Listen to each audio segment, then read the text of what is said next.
Nagsagawa ng Kadaugan Caravan o Victory Day Caravan ang Armed Forces of the Philippines sa isang mall sa Mambaling, Cebu City kahapon, araw ng Lunes, Hulyo 14, 2025.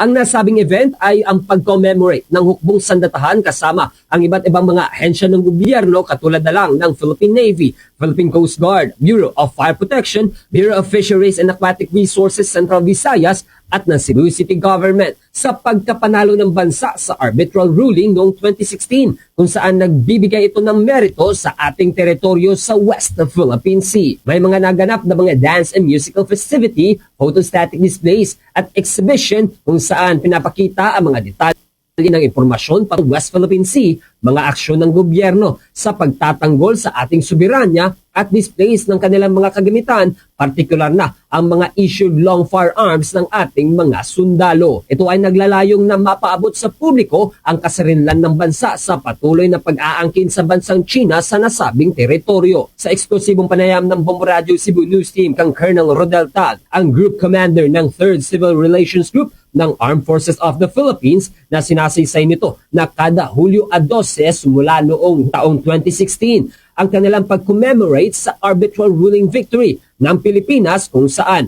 ito ang pinakaunang serye nila na dumating sa Cebu upang ibahagi sa mga Cebuanos ang pag-alala sa makasaysayang pangyayari. Pinagdiriwang natin yung tinatawag nating landmark victory wherein every 12 of July, nag-start kasi ito noong 2016. This is actually 9 years ng commemoration natin